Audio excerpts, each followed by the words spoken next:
हमारे साथ आज प्राइम डिबेट में वरुण पुरोहित साहब हैं। आप कांग्रेस विचारधारा रखते हैं, आप एडवोकेट भी हैं। ए.के. जैन साहब हैं, सुप्रसिद्ध एडवोकेट हैं, आप कानून के विशेषज्ञ हैं। श्याम सुंदर शर्मा जी हैं, वरिष्ठ पत्रकार। और मनीष पारीक साहब हैं हमारे साथ, भारतीय जनता पार्टी के प्रवक्ता, और आप भी एडवोकेट हैं। बहुत स्वागत है आप सभी का। मनीष जी, रंजन गोगोई साहब को जो राज्यसभा में मनोनयन का जो फैसला किया गया, उससे पहले इस बात का अंदाज़ा तो बखूबी रहा ही होगा कि ये किस तरह का मैसेज देने वाला फैसला है। नहीं, निश्चित तौर पर ये मुझे लगता है लोकतंत्र के स्तंभ के बीच में सामंजस्य की एक तकरीर लिखी जा रही है। और जयप्रकाश जी, आप देखेंगे कि ऐसा ऐतिहासिक काम है कि जो कानून के सर्वोच्च पद पर बैठा है वो संसद के सर्वोच्च सदन में बैठेगा, और उसकी नियुक्ति हिंदुस्तान के सर्वोच्च आदमी ने करी है।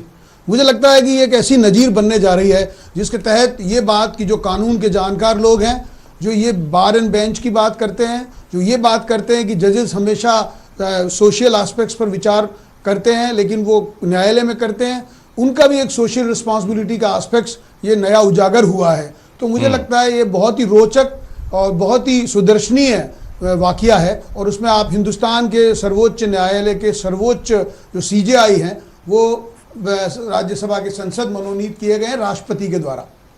बहुत बढ़िया, सुदर्शनीय है ये तो। वरुण पुरोहित साहब, आप क्यों ये मानते हैं कि ऐसा नहीं है? नहीं, मानने की बात नहीं। इनकी जो है वोकेबुलरी और लैंग्वेज बहुत अच्छी रही पारिक साहब की, क्योंकि इनको अपनी पार्टी का इनका सत्ता में है तो इनको उसकी तारीफ करनी है। लेकिन आप बताइए, जो आप सुप्रीम कोर्ट के चीफ जस्टिस ऑफ इंडिया रह चुके हो, आप सबसे ये तीनों संस्थाएं लेजिस्लेचर, जुडिशरी और एग्जीक्यूटिव, जुडिशरी के सर्वोच्च पद पे पहुंच चुके हो आप। उसके बाद आपको ऐसा क्या वो है लोभ लालच, आपको सामाजिक जीवन में जाना है तो आप किसी एनजीओ के माध्यम से खुद वैसे भी कर सकते हो, घर रह के भी कर सकते हो आप। अरे भाई, आप फिर बीच में बोलने लगे, आप तो सुनना नहीं चाहते हो, पूरे देश की आवाज बात बोलो ना। ठीक है, हाँ बोलो। तो आप ये चीजें नहीं होनी चाहिए। मैं कांग्रेस बीजेपी की बात नहीं करता, आप चीफ जस्टिस ऑफ इंडिया रह चुके हैं, उनके हिसाब से पद थोड़ी है आप मनोनीत हो रहे हो। जो मनोनीत करने के लिए संविधान में प्रावधान किया गया था, कला से, साहित्य से, लिटरेचर के कोई लोग एक्सपर्ट हुआ करते थे, जैसे अपने राष्ट्रीय कवि मैथिली शरण गुप्त होते थे, उन लोगों को नॉमिनेट किया करते थे। आज परिपाटी ऐसी चला, अगर ये कह रहे हैं सुदर्शनी, अगर ऐसी परिपाटी चल गई तो कला साहित्य के, आर्ट के, लिटरेचर के और कोई विद्वान होंगे उनका तो नंबर ही नहीं लगेगा।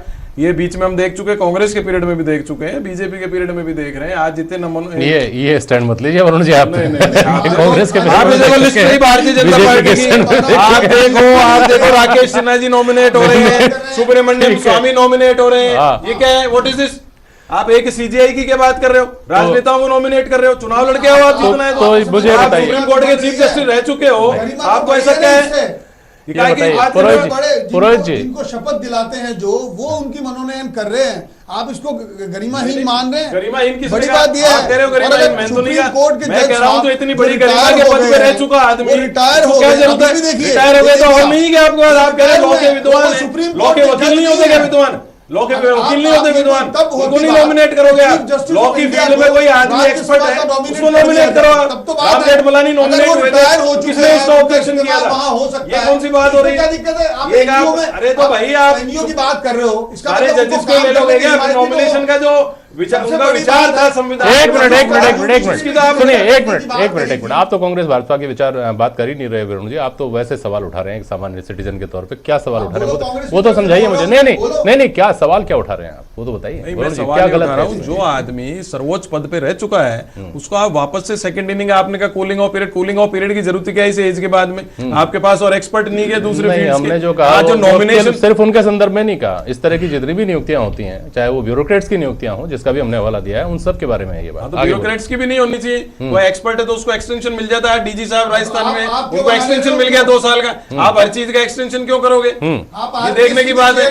आज इनकी जो है सरकार कर रही है तो इनको अच्छा लग रहा है, अभी कांग्रेस कर रही है तो उल्टा बोलने लग जाते।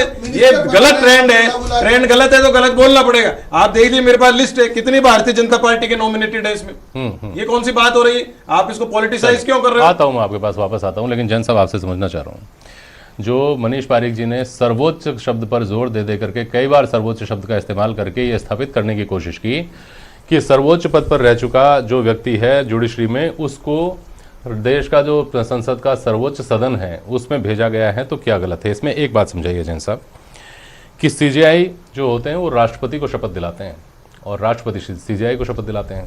एक मायने में ये ऐसा ये धारणा बनती है कि दोनों एक दूसरे के समकक्ष हैं किसी न किसी रूप में, और अब वो जिस सर्वोच्च सदन की बात कर रहे हैं मनीष पारिक साहब, उसका जो सभापति होता है वो भी उपराष्ट्रपति होता है। उस सदन में अगर वो जा रहे हैं तो जैसा इन्होंने बताया वैसा उनकी महिमा बढ़ाने वाला, उनकी गरिमा स्थापित करने वाला काम तो नहीं समझ में आता है। देखिए, पहली बात तो ये है कि ये पहली बार नहीं है